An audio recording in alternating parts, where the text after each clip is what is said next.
Hello friends, आज की class के अंदर 3 फरवरी को जो कुमार गौरव सर के द्वारा आपकी फूलपत्ती वाली क्लास करवाई गई है, तो उसका हैंड रिटन नोट्स के रूप में मैं रिवीजन करवा रही हूँ। तो ये क्लास है आपकी वेरी इंपॉर्टेंट होने वाली है, तो प्लीज लास्ट तक क्लास को देखना है।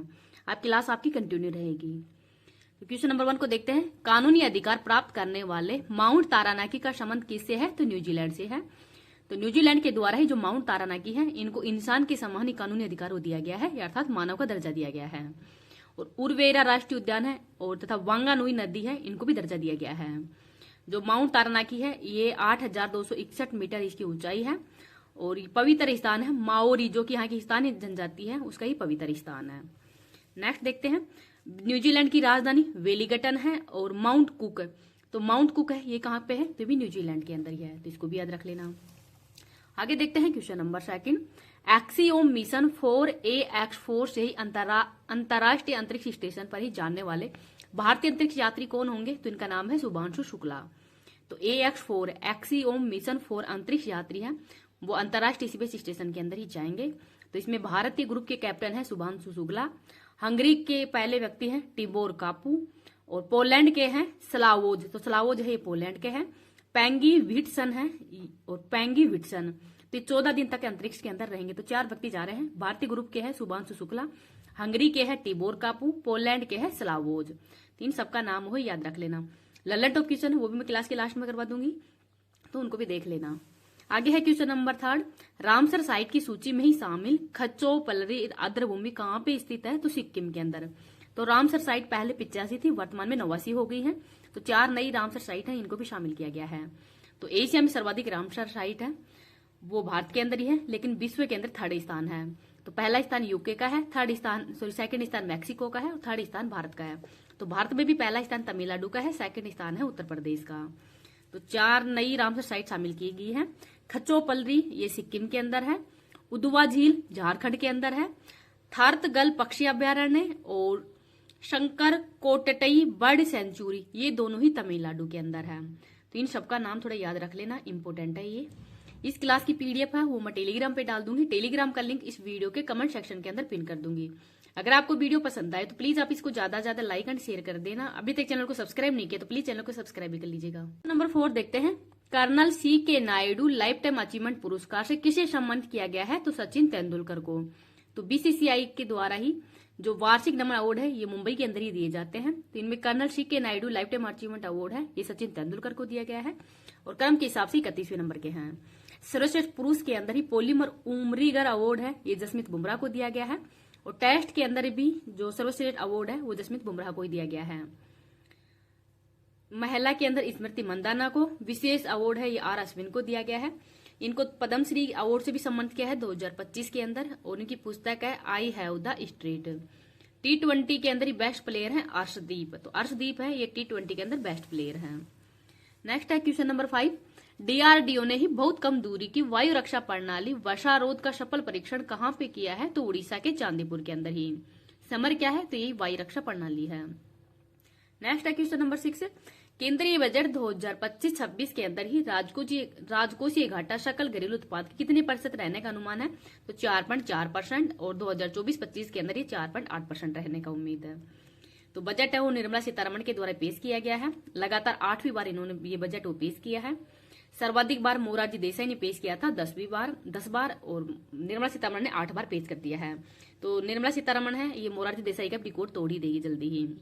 1 फरवरी 2025 को ही इन्होंने ये बजट वो पेश किया गया है। 77 मिनट्स का ये बजट था। थीम थी सबका विकास। सबसे लंबा भाषण इन्होंने 2020 में दिया गया था। 4 इंजन पर फोकस किया गया है, कृषि, MSME, निवेश और निर्यात पर। आगे है क्वेश्चन नंबर 7। केंद्रीय बजट 2025-26 के अंदर ही कितनी व्यक्तिगत आय को कर मुक्त रखा गया है? तो ये 12 लाख। तो 12 लाख जो आय है उसको कर मुक्त रखा गया है। तो न्यू टैक्स स्लैब के अंदर ही 0 से 4 लाख 0% है टैक्स, 4 से 8 तक 5%, 8 से 12 तक 10%, 12 से 18 तक 15%, 16 से 20 लाख तक 20% और 20 से 24 तक 25% और 24 से 24 लाख प्लस में 30% जो टैक्स है वो लगाया जाएगा। क्वेश्चन नंबर 8 देखते हैं। भारतीय रेलवे ने ही निर्बाध यात्रा के लिए कौन सा सुपर ऐप लॉन्च किया है? तो इसका नाम है सवार रेल। तो सवार रेल दे वन स्टॉप सॉल्यूशन, यहाँ पर टिकट बुकिंग कर सकते हैं या सभी हर चीज की सुविधा है वो इस ऐप पे मिल सकता है। तो ये रेलवे के द्वारा ये ऐप को शुरुआत की गई है। यहाँ पर पार्सल बुकिंग की जा सकती है, टिकट बुकिंग भी की जा सकती है। तो ये वन स्टॉप सॉल्यूशन है। आगे है क्वेश्चन नंबर 9। भारतीय क्रिकेट की टीम ने किसे हराकर लगातार दूसरी बार अंडर 19 महिला क्रिकेट विश्व कप का खिताब जीता है? तो दक्षिण अफ्रीका को हराकर ही। तो अंडर 19 महिला क्रिकेट वर्ल्ड कप 2025 संस्करण, ये सेकंड संस्करण है। होस्ट मलेशिया कुआलालंपुर के अंदर इसका आयोजन किया गया है। 16 टीमों ने भाग लिया है। फाइनल हुआ है भारत और दक्षिण अफ्रीका के मध्य। तो भारत इसका विजेता बना है। तो भारत के कप्तान कौन है? निक्की प्रसाद इसके कप्तान है। Player of the series Gongadi Trisha है, वो इसकी प्लेयर ऑफ द सीरीज थी। नेक्स्ट है question number 10। Navika Sagar Parikrama second के तहत INSV तारिणी ने ही पॉइंट निमो की यात्रा की है। तो ये कहाँ पे स्थित है? तो प्रशांत महासागर के अंदर ही। तो नाविका सागर परिक्रमा सेकंड है, ये 2 अक्टूबर 2024 को ही गोवा के अंदर पहुंची है। और INSV तारिणी से इन्होंने ये यात्रा शुरू की गई है। तो नमो बिंदी जो कि प्रशांत महासागर के अंदर ही है, पृथ्वी का सबसे दूरस्थ बिंदु है। तो यहाँ पर यात्रा की है नाविका सागर परिक्रमा के तहत ही INSV तारिणी के द्वारा ही। तो इनका नाम भी याद रख लेना। COP 16 का आयोजन तो ये रियाद सऊदी अरब के अंदर हुआ है। और मरुस्थलीकरण से निपटने के लिए सम्मेलन वो हुआ है। दिसंबर 2024 के अंदर इसका आयोजन किया गया है। और इसकी थीम थी हमारी भूमि और हमारा भविष्य, ये इस बार की थीम है। नेक्स्ट है G20 2024, ये ब्राजील के रियो डी जेनेरिया शहर के अंदर हुआ है। संस्करण ये 19वें नंबर का है, क्योंकि 18वें नंबर का तो भारत के अंदर हुआ था। थीम है एक न्यायपूर्ण विश्व और एक स्थायी ग्रह का निर्माण, ये इस बार की थीम है। और भारत की तरफ से इसमें प्रधानमंत्री मोदी जी भाग लेने के लिए गए थे। देश तो G20 है, इसके अंदर 19 देश, एक यूरोपीय यूनियन और अफ्रीकन संघ है, वो इसके अंदर शामिल है। G20 का कहीं भी हेडक्वार्टर नहीं है। आगे है ब्रिक्स 2024, ये कजान रूस के अंदर हुआ है। क्रम के हिसाब से 16वें नंबर का है। और 5 नए देश भी इसमें शामिल हुए थे, मिस्र, इथोपिया, ईरान, UAE और सऊदी अरब। आगे देखते हैं COP 29 का आयोजन है, ये बाकू अजरबैजान के अंदर हुआ है। G7 2024, ये अपूलिया शहर है इटली, यहाँ पर इसका आयोजन किया गया है। क्रम के हिसाब से 50वें नंबर का है। और 2025 के अंदर इसका आयोजन हो कनाडा के अंदर होगा। नेक्स्ट है प्रथम एशियाई बौद्ध शिखर सम्मेलन 2024 का आयोजन कहाँ पे किया गया है? तो नई दिल्ली के अंदर। आसियान 2024, ये वियंतियाने लाओस के अंदर इसका आयोजन किया गया है। और लाओस के राष्ट्रपति हैं थोंगलोन सिसोलीथ है, ये इसके राष्ट्रपति हैं यहाँ के। क्रम के हिसाब से 44 व 45वें नंबर का है। थीम है आसियान कनेक्टिविटी और लचीलापन को बढ़ावा देना, ये इस बार की थीम है। 2025 के अंदर मलेशिया के अंदर होगा। 21वें आसियान भारत और 19वीं पूर्वी एशिया शिखर सम्मेलन का आयोजन कहाँ पे किया गया? तो वो भी लाओस के अंदर किया गया था। नेक्स्ट देखते हैं सेमिकॉन इंडिया 2024 समिट का आयोजन ग्रेटर नोएडा यूपी के अंदर हुआ है। ग्लोबल AI शिखर सम्मेलन 2024, ये हैदराबाद तेलंगाना के अंदर किया गया है। और इस बार की थीम थी AI को सभी के लिए उपयोगी बनाना। नेक्स्ट देखते हैं नाटो 2024, ये USA के अंदर इसका आयोजन किया गया था। 75वीं वर्षगांठ मनाई गई है। नाटो के वर्तमान में महासचिव है मार्क रूटो। और इसका 32वां जो सदस्य देश है वो स्वीडन बना है। क्वाड शिखर सम्मेलन 2024, ये डेलावेयर USA के अंदर इसका आयोजन किया गया है। क्वाड के अंदर 4 देश शामिल है, भारत, USA, जापान और ऑस्ट्रेलिया। और क्वाड देशों के द्वारा ही मालाबार युद्ध अभ्यास का आयोजन भी किया जाता है। और इस बार मालाबार युद्ध अभ्यास है, इसका आयोजन किया गया था विशाखापट्टनम के अंदर। नेक्स्ट है एशिया स्वच्छ ऊर्जा शिखर सम्मेलन 2024, ये सिंगापुर के अंदर हुआ है। COP 16 जो कि जैव विविधता से संबंधित है, तो इसका आयोजन किया गया है केली कोलंबिया में। और क्रम के हिसाब से 16वें नंबर का है। वैश्विक मृदा सम्मेलन 2024 नई दिल्ली के अंदर इसका आयोजन किया गया है। 18वां प्रवासी भारतीय दिवस सम्मेलन, ये 2 बार लिखा गया है, एक बार ही है। तो 18वां प्रवासी भारतीय दिवस सम्मेलन 2024 का आयोजन कहाँ पे किया गया है? तो उड़ीसा के भुवनेश्वर में।